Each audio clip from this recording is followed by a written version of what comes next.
All right, welcome back for another deep dive. It's like we've got some really interesting material to dig into today. Yeah, definitely a lot to unpack here. Focusing on American freedom and constitutional rights in 2024. Mm, The centerpiece is this article from the Lou Rockwell website yeah. called "This is How It Begins. The Deep State Wants to Terminate the Constitution." So, you know, pretty strong stuff. Right off the bat, huh? Yeah, no kidding. We're going to explore whether the American Constitution is really in danger Oh. and what factors might be feeding this perceived threat. I like that you say perceived threat. Oh, why is that? Well, it gets at the heart of the article, doesn't it? Perception versus reality. True, true. And timing plays a role, too. For sure. This piece dropped on November 21st, 2024. Just days after the election. Exactly, so the ink was barely dry on those ballots when this hit the internet. And the authors, John and Isha Whitehead from the Rutherford Institute, they're tapping into some serious post-election anxieties, I think. Yeah, you can definitely feel that tension in the writing. They even bring up that controversial opinion piece from the Salt Lake Tribune. Oh, during the COVID pandemic. That's the one. The one that suggested using the National Guard to enforce vaccination mandates. Talk about a powder keg. That article caused quite an uproar. It did. And the Whiteheads use it as a prime example of how quickly things can shift. You know, how even temporary measures, even if they're justified for public safety, can set a really dangerous precedent. The slippery slope, as they say. Exactly. They even quote Margaret Atwood's The Handmaid's Tale. Oh, wow. How so? They said it would be temporary. Chilling. Right. It is, especially in this context. Really drives home that point about the dangers of unchecked power. For sure. Their core argument is that the Constitution, the document meant to guarantee our freedoms, is being actively undermined. Okay, I'm listening. And they point to 14 specific rights that they believe are under attack. 14. Wow, that's a pretty bold claim. It is, but we'll dive into those in a bit. First, I got to ask about this whole deep state thing. Yeah, the elephant in the room. Right. They put it right there in the title, but what are they really getting at? Well, deep state is one of those terms that gets thrown around a lot these days. It means different things to different people. Exactly. In this context, though, they seem to be suggesting a hidden network. A network of powerful people or institutions. Right, working behind the scenes to erode our freedoms and consolidate their own power. So like a shadowy cabal pulling the strings. It's definitely the image they're painting. It's a controversial idea for sure. We gotta approach it with a critical eye. Absolutely. We're not here to endorse any particular viewpoint, just to understand where they're coming from. Exactly. But I do think it's worth noting that this fear of unelected officials having too much influence isn't exactly new. You're right. It's not just a modern phenomenon. Go back to the early days of the Republic. There were worries about factions and special interests undermining the government. It's a recurring theme throughout American history. So, in a way, this article is tapping into a deep-seated anxiety about power. The potential for it to be corrupted, no matter who holds it. Right, and I think that's why it resonates with so many people, especially now with all the political polarization and social unrest. Definitely adds another layer to it. Okay, so we've got the context, the author's main point. Now let's get into the nitty-gritty. Yeah, those 14 rights, they say, are being undermined. Let's hear them. They claim 14 constitutional rights are under attack, and they don't start with, like, parking tickets or anything. Uh-huh. Yeah, I figured it. They go straight for the heavy hitters. First up, martial law in America today. Wait, hold on. Martial law. Are we talking tanks in the streets, soldiers on every corner? Not quite like that. They're using the term martial law more broadly Metaphorically, maybe. to describe what they see as the increasing militarization of law enforcement here at home. So, not literal martial law, but a mindset, a blurring of the lines between the police and the military. Precisely. They point to things like the sheer number of SWAT teams, Okay. the use of military-grade equipment by local police departments, Makes sense. and this overall shift towards a more aggressive, combative approach to policing. Interesting. They argue that this kind of environment breeds fear and intimidation. Erodes that crucial trust between citizens and law enforcement. Exactly. And that leads right into their next point, which is about citizens being in the government's crosshairs. Whoa, that's heavy. They paint a picture of excessive force being used, citizens becoming targets instead of being protected. And they have specific examples, I'm sure. Oh yeah, they cite incidents of unarmed citizens being killed by police. And they argue that this militarized mindset is a major contributing factor to police brutality. This is a sensitive topic, obviously, and one that's been debated fiercely in recent years And it ties directly into this bigger conversation about the balance of power. between the government and the people, yeah. Okay, so we've got this idea of martial law, the government targeting its own citizens. What comes next? Their third point is home invasions. But they're not talking about burglars or anything like I that. was going to say, that seems a little out of place. What they're referring to is the increasing use of SWAT teams for everyday police work, often without much justification. Hmm, interesting. Go on. They argue that these raids, often in the middle of the night, with officers bursting into homes, it's a clear violation of the Fourth Amendment. That protection against unreasonable searches and seizures. Right. And it's not just about the legal ramifications, they also highlight the psychological impact. The trauma to families, the Bruh. violation of the sanctity of the home. It's a powerful image they create. The home should be our safe space, our sanctuary. And when that's violated, it shakes us to our core, makes us question everything. Exactly. And that feeling of vulnerability, of nowhere being truly safe, it feeds right into their next point, censorship. Censorship, huh? They argue that freedom of speech is under attack, especially when it comes to criticizing the government or expressing dissent. They're worried about people being labeled extremists just for speaking out. Right, and dissenting voices being silenced through various means. So it's like Big Brother is always watching and listening, but not in a good way. It's that chilling effect on free speech, where people are afraid to speak up because they might be targeted. Makes you wonder, what does freedom even mean if we're always being monitored? That's a good question, and it leads right into their next point, which is about surveillance. Oh, this is a big one. They're deeply distrustful of government surveillance programs, things like the NSA data collection exposed by Edward Snowden. Right, those revelations were huge. They argue that kind of unchecked surveillance violates our privacy and creates a climate of fear. And it ties back into that censorship point, too. If we're always being watched, how can we speak freely? What does freedom even mean when our every move, every communication is being tracked? Something to think about for sure. And it goes even deeper than that. Yeah. Their next point is about bodily privacy. Bodily privacy. Okay, now I'm really curious. They're concerned about forced medical procedures, DNA collection, and the potential misuse of biometric data. So it's not just the government listening to our calls or reading our emails. It's about them having access to the most intimate details of our lives, our very DNA. Like a whole other level of intrusion. Right, and they argue it's a dangerous encroachment on our personal autonomy. You know what? I think we've covered enough for now. Yeah, we've gone from martial law to DNA databases. And it feels like we've barely scratched the surface. We've only tackled 5 of the 14 rights they believe are under attack. And each one is connected to this larger web of concerns about government overreach and the erosion of liberty. It's a lot to take in. So what's next? What other constitutional rights do they see as being threatened? Well, they get into private property rights, due process, the presumption of innocence, even the right to anonymity and freedom of movement. Wow. Okay, so quite a bit more to unpack. Yeah, they argue these rights are being chipped away little by little through laws, court decisions, and actions by the president. It's heavy stuff, but our listeners need to understand the scope of this argument, the seriousness of these issues. I agree. We might not agree with all of their conclusions, but their concerns about the state of American freedom deserve serious consideration. All right, so let's dig into those other constitutional rights in our next segment. Sounds good. We'll explore how they're being challenged and what the potential consequences might be.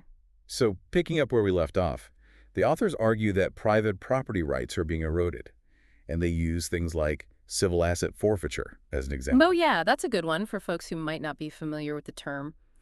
Could you explain what civil asset forfeiture actually means? It sounds kind of technical. It is a bit. Basically, it's this legal process that lets the government seize property if they suspect it was involved in a crime, even if the owner hasn't been charged with anything. So hold on, they could take your car, your house, your savings, all without even proving you did anything wrong. That's the big concern they're raising. They say this practice is wide open for abuse, and it often targets people who can't afford to fight back in court. It does feel like a slippery slope. If the government can just take your stuff without due process, what's stopping them from taking away other rights? And that leads right into their next point about due process. They argue that this fundamental right is being undermined in all sorts of ways. Give us some examples. What are they talking about specifically? Well, they point to things like mandatory minimum sentences, plea bargains that pressure innocent people into pleading guilty, and the growing use of surveillance technology without proper warrants. So they're basically saying that instead of innocent until proven guilty, it's becoming guilty until proven innocent. That's their argument. And Well, it connects to their next point about anonymity and freedom of movement. Are we losing the right to just live our lives without being tracked and monitored? it's like that saying, if you have nothing to hide, you have nothing to fear. But even if you've got nothing to hide, being constantly watched can make you feel like you're living in a police state. Exactly. And that feeling of being under constant surveillance can really change how we behave. Mm. You might be less likely to speak out against something wrong or join certain groups, or even just express yourself freely. So it's not just about privacy then, it's about freedom in a much broader sense. Right. It's about being able to live and move and think without fear of being watched and judged. Yeah. They argue that anonymity and freedom of movement are essential for a truly free society. Without those freedoms, we become afraid to exercise our other rights, and that weakens the whole system. Okay, so we've covered property rights, due process, anonymity, freedom of movement. What else is on their list? Well, this is where it gets really interesting. They start talking about government representation and whether it's truly working for the people. Okay, I'm intrigued. What's their take on that? They make the case that the system is basically rigged to favor the wealthy and powerful. That age-old argument. They say lobbyists and special interests have way too much sway over elected officials, while ordinary citizens have very little say. So the classic government of the people, by the people, for the people argument, they're saying it's not true anymore. Pretty much. They argue that all this concentrated wealth and power has distorted the whole democratic process. It's a critique that's been around forever, though. Yeah. Right. So what do they propose we do about it? How do we make the government truly accountable? Well, they do offer some ideas. They advocate for campaign finance reform, term limits, and more transparency in government. Sounds reasonable. And they really emphasize the importance of civic engagement, urging people to get involved in the political process and hold their elected officials accountable. So it's not enough to just complain about the system. We have to actively try to change it. Exactly. They believe we, the people, have the power to take back our government and restore some balance. It's an inspiring message, for sure. Yeah, But it also requires a lot of work and commitment from everyone. no doubt. We've talked about the influence of the wealthy and powerful, but what about the courts? Do they address the role of the judiciary in all of this? They do. They have a whole section on what they call judicial overreach. Judicial overreach. What do they mean by that? Their argument is that the courts are supposed to be impartial interpreters of the law, but they've become too willing to side with the government, even when it means trampling on individual rights. So they're saying the judiciary is no longer acting as that essential check on the power of the other branches of government. Exactly. They see this pattern of courts deferring to the executive branch, especially on things like national security and law enforcement. And they argue that this trend undermines the whole idea of the separation of powers, which is like a cornerstone of our system. They think the courts should be way more vigilant about protecting individual rights, even when they clash with what the government wants. It's a tough balance, right? Keeping the country safe while protecting individual freedoms. It is. And the authors are worried that the scales have tipped too far towards security at the cost of freedom. Okay, we've covered the legislature, the judiciary. I'm guessing their next target is the executive branch. You know, they spent a good chunk of the article talking about presidential power. And I bet they're not singing the president's praises. Not exactly. Their argument is that the presidency has just become way too powerful. Too much authority concentrated in one person. Right. And they say this power imbalance is a threat to the very foundations of our republic. It's that idea of creeping authoritarianism again. Right. They point to things like the expansion of presidential powers through executive orders, national security directives, and signing statements, all these ways for presidents to bypass Congress and act unilaterally. They argue that this much power in the hands of one person is dangerous, no matter who's in the Oval Office. Exactly. They're saying it creates a system where the president is essentially above the law, able to do whatever they want without any real checks and balances. It's a chilling thought. If the president is untouchable, what's to stop them from becoming a dictator? That's the question they're raising. Yeah. And it goes to the core of how our government is supposed to work. If one branch becomes too powerful, it throws the whole system out of whack. Okay, so we've covered a lot of ground here. We've talked about 13 of the 14 rights that the authors feel are under threat. What's the final one? The last right they discuss is the right to government representation, which we talked about earlier. But they come at it from a slightly different angle this time. Oh, how so?